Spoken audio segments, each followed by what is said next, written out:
Good morning.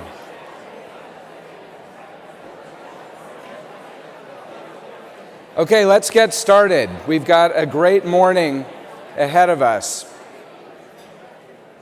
It's good to see everybody again this morning. Great day yesterday, and we're really excited about what's going on today. And we've got a really exciting morning plan for you. One note is that we will have a little extra added attraction at the end of this plenary session. So we'll go closer to 10:15, and we've got a little surprise for you after Lencino Balbo at 10 o'clock. So stick around. I think you'll be very happy that you do.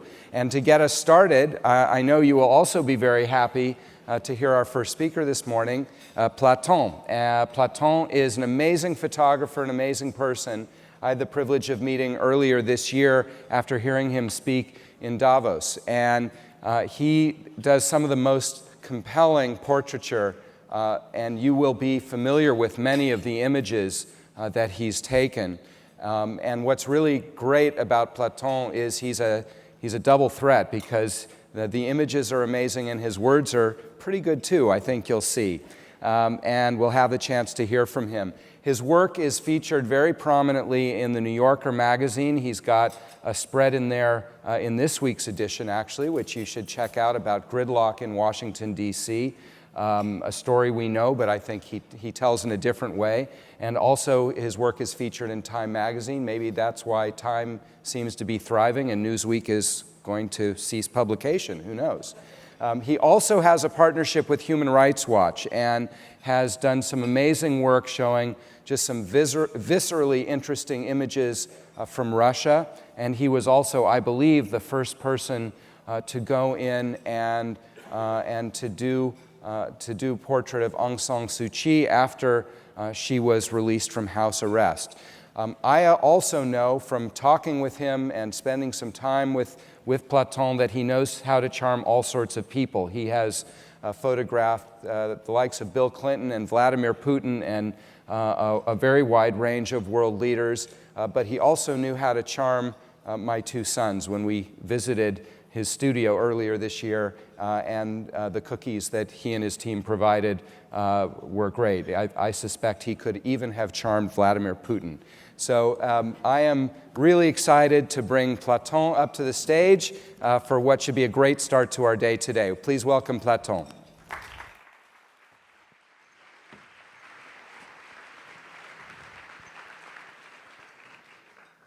All right, folks, climb aboard. It's going to be a bumpy ride. I'm going to talk to you about power and leadership, good and bad. All right. So, is this on, folks? There we go. This is the face of the rise to power. I photographed Obama during his election campaign, the first one. And I remember as I did this picture, I said to him, Mr. Obama, I've got a message from my mother. She thinks you're fantastic and she hopes you make it to the White House. And he leaned forward and he said, tell your mama I said hi. But this is the real Obama, not necessarily just the charismatic speaker. He's a very cautious man. And as I did this picture, I looked on his desk and I noticed he had a self-help book called Be Quiet, Be Heard: How to Raise Delicate Issues with an Opponent and Still Find Common Ground. Essentially, how to compromise. And I thought that was very interesting because that's in a strong way has informed his presidency. So, once I'd done all the pictures of Obama, I was very honored to be invited to the White House to do Michelle Obama's first portrait as First Lady. It was a very illustrious affair. We were in this wood-paneled room with great big chandeliers. She was surrounded by all her team, makeup artists, hair artists, stylists. And as I was doing this picture, I said to her, "Right, my love, I want your soul. Give it to me." And if you look at this picture, you see her eyebrow gently raise when I said that. I think the very camp hairdresser dropped his hairspray, and there was silence in the room. And then I suddenly realized that I had done something terrible. And I'm an Englishman. I'm supposed to be good at tact. And I called her, I said, I'm so sorry. I called you my love. And you're the first lady. And I demanded your soul. Please forgive me. She stood up and she said, Platon, when all is said and done, I'm just Michelle. Okay. Aha. So I did this picture of Bush Sr. When his son was in the White House. And this was for a magazine called Texas Monthly. It was a cover. So when this came out, I was a little nervous to see what the White House would make of this picture. And actually, I got an email from one of W. Bush's chief advisors. And if I may, I'd like to read it to you from the White House. All right. Dear Platon, congratulations on a cover with cross-generational appeal. George Bush's 2 upraised fingers may represent a victory sign or a peace sign, depending on which side of World War II the reader was born. However, my 3-year-old daughter had a different take. Upon glimpsing the cover at the seat from the front of the grocery cart, she exclaimed happily, Daddy, that man sings Little Bunny Foo-Foo. This is him in his favorite chair. Okay. And then the son. I was told, you're going to love this guy. You can have a beer with him, hang out at a bar, and, talk about the world. He walked in the room, and within a second, I realized it's going to be one of the hardest, most intimidating shoots of my life. The first thing he did was pointed directly into my chest, and he said, you better be photographing a guy who's happy and not some kind of snarler. Get it? So when a former president points to you like that, it's pretty intimidating. And I don't scare easy, folks, but this guy freaked me out. So he insisted on performing the mask of politics.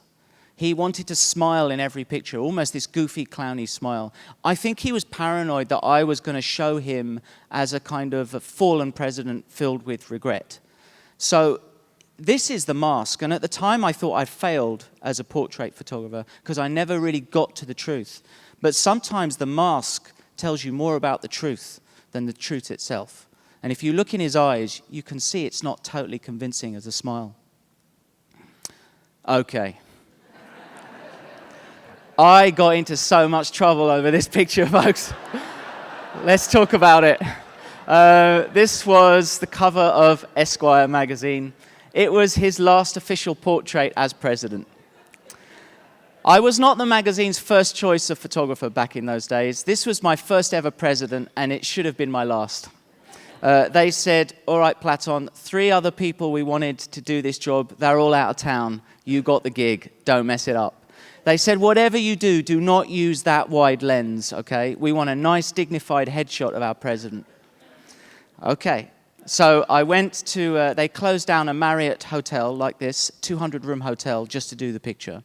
At the time, I didn't have a proper suit, so I was wearing my dad's wedding suit from 1964, all frayed at the edges. And I was setting up in a suite. There was a Secret Service guy in the room watching every move I made, and he had a walkie-talkie strapped to his lapel. And, sometimes if you're with a cop, you hear progress coming through their radio, on the loudspeaker. So suddenly I heard, "The president is in the building." My heart starts to beat. Then I heard, "The president is having a Diet Coke break." That's to you guys. "The president has finished his Diet Coke. He will be in 10 seconds. 10, 9, 8. As soon as that door opened, man, it was like meeting Elvis in a white suit. He waddled in, and I did the pictures. I did the very nice, dignified headshots. I was given 8 minutes. It came to 7.5 minutes, and then I thought to myself, come on, man, you owe it to yourself to do the picture you were born to do. This is the beginning of Platon. So I put on the wide lens. I had 10 seconds left, and I said, "Mr. President, will you show me the love?" And there was silence in the room. And then I think it was John Podesta leaned into his ear and he said, "Mr. President, whatever you do, do not show him the love." Bill says, shut up, I know what he means. He put his hands on his knees and gave me the Clinton magic, and I got it on film. So I handed it into the magazine, forgot about it, and then 2 or 3 months later, I came home from work after a hard day, and I was watching TV with my wife. We ordered a Chinese takeout, and as I was putting the noodles in my mouth, Larry King came on TV, and he said, "Tonight we are talking about this." And he held up this picture on a leaked advance copy of Esquire. He said, "This is disgusting, folks. This is an outrage that we show our president in this way, and I'm dedicating the hour's show to this picture." He said, "I've invited Bob Woodward from the Washington Post to analyze it." Woodward comes on TV and he says, "Yes, Larry, I'm in the media. I know how it works. The photographer planned everything. This is all about sex. The hands are big to feel you up. The legs are spread apart." He said, "The face saying, 'I got away with it.' And the tie is an arrow." As the noodles fell out my mouth, I looked to my wife and I said, "There goes my green card application." All right, run and hide, folks. Run for cover. Ladies, hold on to your handbags. I was sent to Moscow to do this. It's the only portrait he's ever done in his life, and I pretty much guarantee he's never going to do another one. I was escorted to his private dasher in a black BMW that was owned by the Kremlin that was bugged. I arrived in this dark, bleak, Gothic forest in December to see a 3-story high security wall. And as I got out, I looked down at my chest and I saw 15 orange dots from the snipers' laser beams along the top of the wall. At gunpoint, I was escorted in. I was led into his private office, which is a very historic room where they dissolved the Soviet Union. Now, I was given 10 minutes to set up before he walked in the room. I'm not really supposed to tell this story, but what the hell? I hope you get this. I needed power for my light, and there was no power anywhere. There was a socket by his desk with a plug in it. So I went to pull it out so I could put mine in. And the security guards went nuts. "Niet, don't touch the wire," they said. They pointed to the wire, which went onto his desk, into the back of a red phone in a glass case with a single button on it. So that was a good beginning. Then Putin walks in, surrounded by advisors and translators and about 15 security guards. And I said to him, "Mr. Putin, I have a question for you." And his translators whisper in his ear, "He has a question for you." He nods, and I say, "Do you like the Beatles?" And then there's silence in the room. And his translator has the courage to say, "He wants to know if you like the Beatles." So suddenly, he tells everyone to get out. It's just me, Putin, and 15 security guards. It's very cozy. All the advisors, all the translators are told to leave. In perfect English, he says, "I love the Beatles. Let's talk man to man." I said, "I didn't know you spoke English." He said, "I speak perfect English. What do you want to know?" So I said, "Well, who's your favorite Beatle?" He said, "Paul." I said, "What's your favorite song?" He said, "Yesterday." I said, "This is ridiculous, Mr. President. I can't believe I'm talking to you about this." So anyway, joking aside, that pop art connection allowed me to get close. And I ended up 1.5 inches away from his nose, and I could feel the breath on my hand from him. And that's how I got his steely, cold power, because he is a very, very cold man. And then he decided to perform power for me, to play it. And this is that picture on his chair. Okay, a little bit of showbiz, folks. I stood in front of this great man, and I said to him, "I can't believe I'm photographing the man that played Spartacus." He said, "I didn't play Spartacus. I am Spartacus." And then his wife was in the kitchen of their home, and she was a lovely lady called Anne. And I said, "Why don't you join us for a picture, Anne?" Now, Kirk Douglas had just had a stroke, so you can see his mouth slightly slanted. He was quite frail. And his wife said, "Oh, I don't know how to be in a picture. I don't want him. I'm not ready. My hair's not done." I said, "Just show me how much you love him." And as she leant on his shoulders, he felt the weight of her. He stopped being Spartacus and became a man in love. This is the great Al Hirschfeld, America's greatest cartoonist, satirist. And he was 99 years old when I did this picture. And this is him at his desk, and where he drew every day. And suddenly his cat jumped on the desk and started staring me out, like cats do.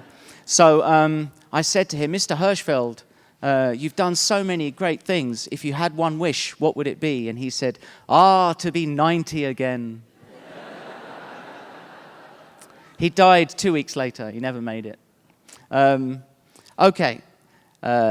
So I said to this guy, I don't know what I'm supposed to call you, man. You've had so many great careers. You've been, Mr. Universe. You've been the Terminator. You've been governor. Like, how do I approach you? And he said, oh, Platon, I don't care. Call me Schwarzi or Schnitzel. I don't care. I'm not going to talk about this lady because she broke up the Beatles. Let's move on. Okay. So I was doing this picture of the doctor, and I said to him, Mr. Kissinger, you're so cool. I love your style. It's really old school with the suspenders. And he said, Platon, you're the greatest con artist I ever met. So let's get serious. It occurred to me that no country can work in isolation anymore after what we now call the Great Recession. We have to work together in a new and unprecedented way. I talked to Ban Ki-moon about this idea of photographing every world leader to show a sense of community or to highlight certain problems. He supported me and allowed me to set up a small portrait studio just behind the podium where every head of state speaks at the General Assembly. This was day one. And I was backstage while Obama was making his first address as president of the USA. And it was the time when he was regarded as a political messiah. So we were waiting for him to finish his speech, so he would sit for me. I was there with my studio. I was surrounded by Axelrod, Rahm Emanuel, Hillary Clinton, the sniffer dogs, Obama's medic team, and even Obama's guy with the briefcase and the nuclear codes in it. The whole team was there. Gaddafi chose the worst moment in history to sit for me. He knew that I was surrounded by the White House administration. And suddenly, in this small confined space, there was this giant crowd swell walking towards us of about 100 people. In the middle was Gaddafi. This was his entourage, and he was marching in slow motion defiance. He was surrounded by about 15 female armed bodyguards, dressed head to foot in military clothing. And it was like a scene from Star Wars. As he came closer to me, what happened was a protocol nightmare, because you're never supposed to have two opposing entourages at the General Assembly actually coming face to face. And it was all my fault because it was all about a picture. He marched right up to me, right under the nose of the American administration, and gestured as if to say, I am ready to sit for my first and only portrait on American soil. And that sense of defiance permeated the picture. This picture is not really a performance for me, because Hillary is watching. Axelrod, Rahm Emanuel are watching while our president is on the other side of the wall making a speech. And you see that in his eyes. You see that he's saying, I defy you all. And then I got really close. This picture still gives me the chills. This guy came up to me. He's very charismatic. Netanyahu says, Platon, make me look good. And it became our running joke at the GA. And this is Abbas. And very different feeling from Netanyahu. Abbas felt like he had the world on his shoulders. Netanyahu had this sort of forward drive. It was very interesting, the two characters. Okay, this was a crazy moment in my life. Again, at the General Assembly, Ahmadinejad had just made one of the most outrageous, controversial speeches of UN history. Some of you may remember it. It was 2 years ago, 3 years ago. In fact, it was so bad that most of the General Assembly walked out in protest during his speech. Now, I was backstage operating in a complete bubble. I had no idea what was being said on stage, and I couldn't hear anything. I was surrounded by Ahmadinejad's entourage. As he came off stage, it was jubilant. Everyone was patting him on the back, congratulating him on a great speech. You would never imagine what he was actually saying on stage. And there was about 100 people around him, and I was losing my moment to grab him. So I elbowed my way into the middle of the scrum, grabbed his hands, pulled on both his hands as I looked into his eyes, and I said, "Come with me, I will take your picture." I gently pulled him from here to there, where my studio setup was, and the amazing thing is that he just followed. And as I pulled him, I also pulled the whole crowd of 100 people. He sat down and realized that this is a nightmare for him because he's posing for the most intimate portrait of his life in front of all these adoring fans of his. And for a second, he lost his composure and started to giggle. And I caught him just as he's trying to be serious while he's also embarrassed. And it created the most sinister leer I've ever caught on film. Mugabe, arguably one of the worst human rights records as a leader. As he finished the session and walked away, another head of state came to sit for me and saw him leaving. And he said, "I will sit for you, but I will not sit on that chair. There's blood on it." And it was a very chilling reminder of the tensions at the UN. I know, it's perfect, isn't it? So everyone else I met was with a formal handshake. This guy was totally different. Berlusconi appeared from sideways, from nowhere. He glided across the stage, perched his bum on the stool, gave me this Hollywood knowing glamour look, and then continued the other side. It was the most elegant maneuver I've ever seen in my life. It was like Fred Astaire gliding across an Art Deco stage. Wen Jiabao of China. Chavez. He gave me 30 seconds, and I got one frame, and this is it. It's the fastest shoot of my life. Okay. My first project at the New Yorker was to do a project called Service, honoring the men and women who serve our country in the military. In the middle of that project, I went to Arlington Cemetery to photograph families who have lost sons and daughters in Iraq and in Afghanistan. And it was a very, very emotional day and very intimidating for me because, you know, I have to operate in a very close way. You can't operate from a safe distance. You have to get involved. I saw this lady across the end of the cemetery. She was sitting by her son's grave. Her son was an American Muslim who died in Iraq. And every day she would go to his grave and she would set up a little deck chair, a portable chair, and she would read him the Quran and tell him stories. So I went over to her and I explained what I was doing and asked if she would sit for me, and she graciously agreed.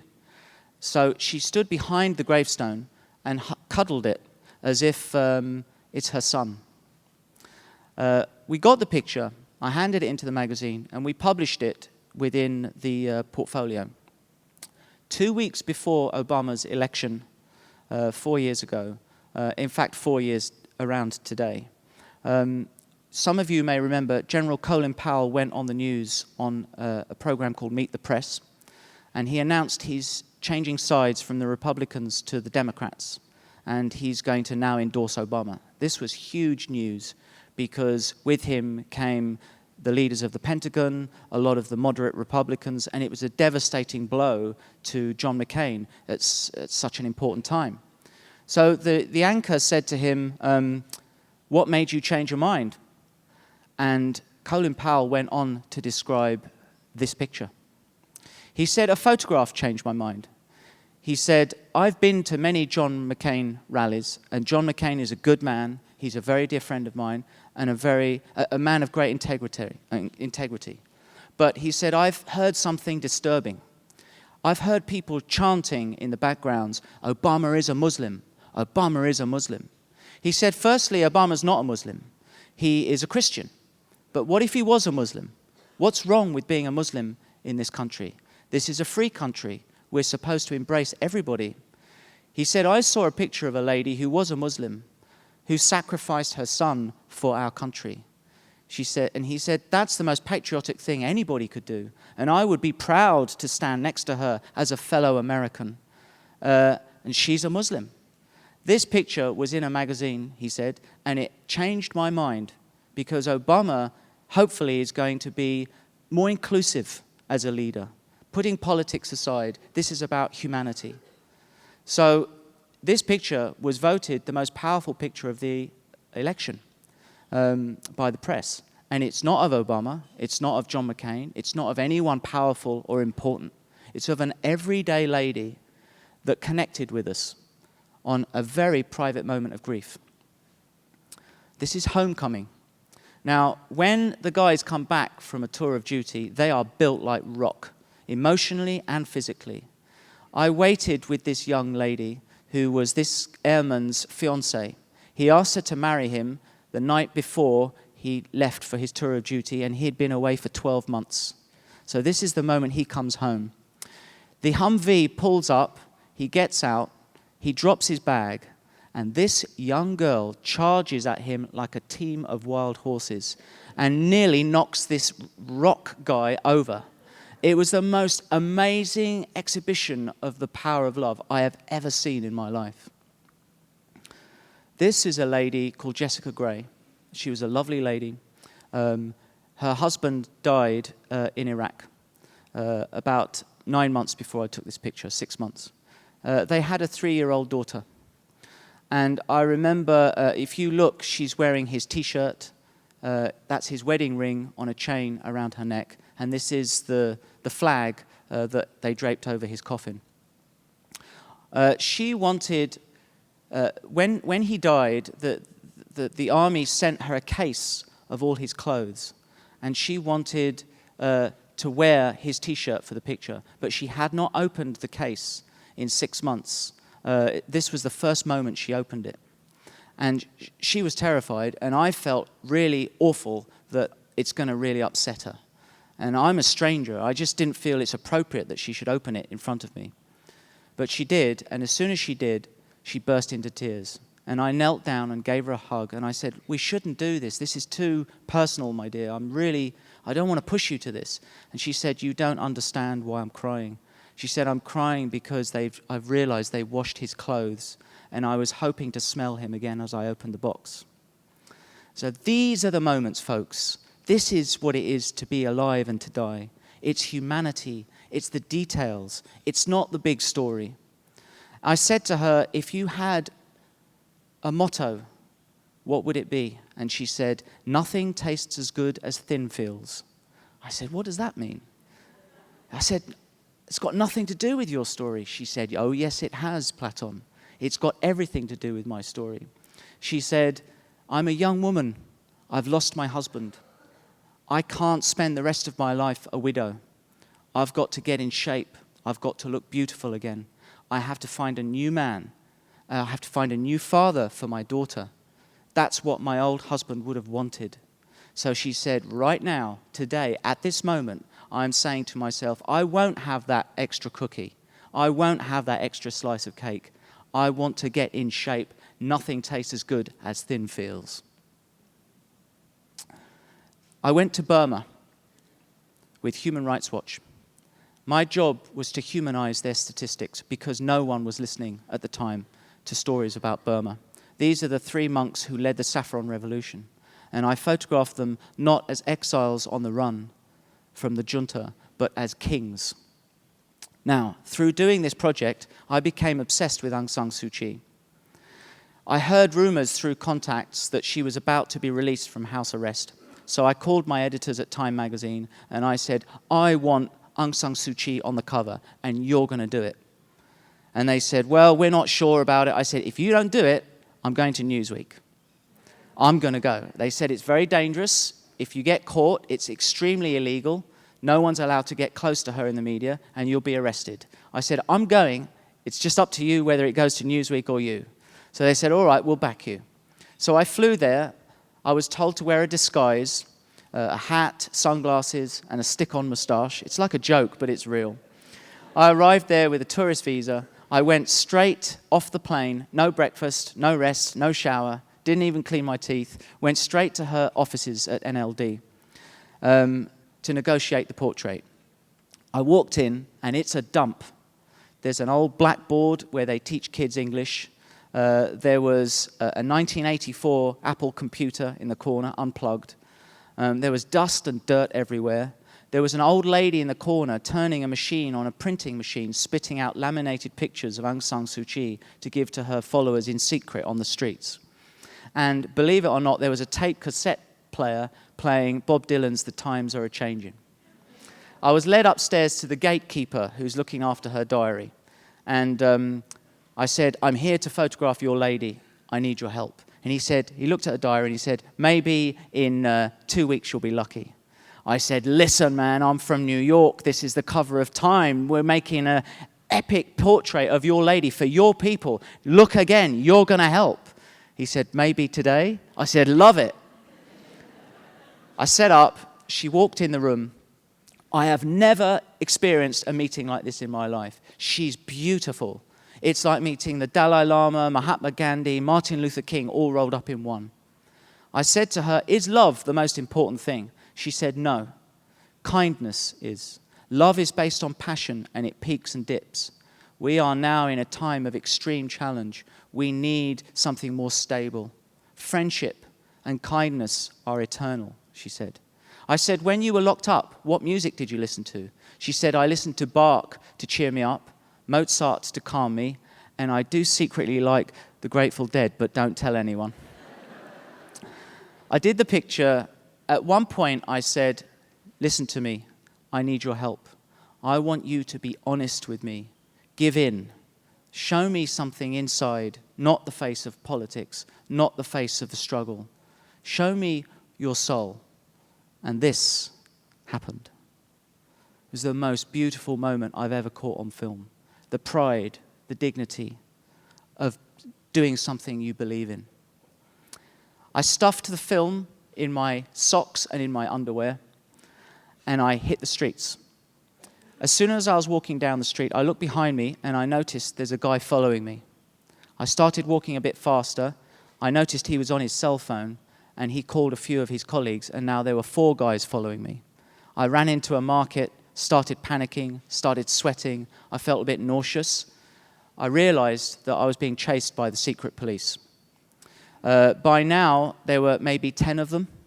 I ran into a Buddhist monastery, stayed there for about 15, 20 minutes. The monks helped me out through a back exit, but then the guys were onto me again. I jumped into a taxi, sweating, panicking. The young driver, a very brave kid, knew what was going on. I was a Westerner. He opened his glove compartment, pulled out a picture of Aung San Suu Kyi that old lady was printing, and he said, "Mother, Our Lady, I will help you." I said, "You want to help me, man? Drive like you've never driven before." He started driving this rickety old taxi, 100 miles an hour. I don't know how fast it was, but we nearly killed 3 dogs. We knocked over, stalls in a market. We were chased by 4 cars for about 4 hours into night. Eventually, we lost them. I headed straight for the airport. I gave him the biggest tip of his life. I bribed the lady at the front desk to get me out of the country to Bangkok. From Bangkok, Time magazine wired money so that I could get back to New York. I arrived in New York. We worked on the images all night long. Within a week, this was the cover of Time magazine. And that old lady printing pictures is now printing this picture, and they're giving it out to her followers. The last few pictures. I went to Egypt, and during the revolution, I built a studio on Tahrir Square, and I photographed the revolution leaders. During the shoot, there was this one guy who was a musician, and he was known as the singer of the revolution. He was a beautiful guy, worked out every day, very healthy, very handsome. And he became very, very popular, like a young Bob Dylan. The authorities wanted to make an example of him. So one night they grabbed him, tore his shirt off, and they began to taser his back. Now, they had a formal torture policy in Egypt that they will stop electrocuting you when you start to scream uncontrollably. But this guy was so proud, so strong, that he refused to make a sound, and they kept on going until his back caught fire. They rushed him to hospital. He nearly died, and he was in hospital for 3 weeks. The day he was released was the day I was in Tahrir Square, and he heard I was there, and instead of going home to rest, he demanded to come straight to me to have his picture taken. He arrived on set, a little frail, with his guitar. And I said to him, show me the marks on your back, because I'd heard they were bad. He took his shirt off, and again, I burst into tears. I have never met someone up close and personal who's a torture victim, let alone a beautiful person like this. So I said, you're a musician. You're a beautiful human being. I'm so sorry what's happened to you. The marks on your back are horrible. He said, Platon, never feel sorry for me. I wear these marks with great pride because they are evidence of me changing my country for the better. The more they hurt me, the stronger I became. He said, but you can help. You make a portrait of me not as a victim, but as a victor, showing my marks with pride. So this is what we did. He's holding his guitar not as an instrument, but as a weapon. And he's showing you his marks as a sign of strength. And this picture became the poster for the revolution. Last picture. Back to Hollywood, folks. So I was told Dustin Hoffman hates having his picture taken. He's a monster, they told me. He's going to be mean. He's going to tear you up. So I was sent to LA. He walked in the room. Now, you all know, everyone in Hollywood, the machine is owned and run by the publicists. They're the ones that have the power.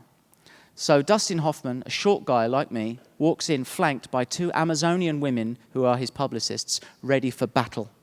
These women worked out 5 days a week. They had not had a cuddle in 15 years. He looked at me, kind of mean, and he said, hello, I'm Dustin Hoffman. I said, Mr. Hoffman, I've got a message for you. He said, what is it? I said, it's a message from my mum.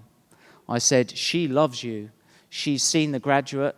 She's followed your career through your whole life. She thinks you're the greatest actor of your generation, and she thinks you're kind of cute too. He said, where does she live? I said, she lives in London. He said, can we call her? I looked at my watch and I said, well, she's probably getting ready for bed now because of the time difference. He said, let's call her. So me, Dustin Hoffman, the two mean Amazonians, we dialed her number and she picked up the phone. I said, hello, Mum. I've got someone who wants to say hello to you. I passed the phone over and he said, hello, my dear. I want you to know you have a secret American admirer. And next time I'm in London town, I'm taking you to the Ritz for a date. She said, who am I talking to, please? He said, this is Dustin Hoffman. And she freaked out. They chatted a bit. We did a lovely shoot. He wasn't a monster. He was a beautiful human being. As you can see, the spirit of The Graduate still lives in his eyes. At the end of the shoot, I said to him, Dustin, I need to talk to you on a level. I said, you don't know this, but my dad died 1 month ago, and tomorrow it's my mum's birthday. And it's the first birthday she's had without my father in 40 years. And it's going to be a really painful day for her. But you have helped her through it. You've distracted her in the most beautiful way. She's never spoken to a movie star like you. So I thank you as a son and as a man for being a very generous creature. I gave him a hug. He left in his limo.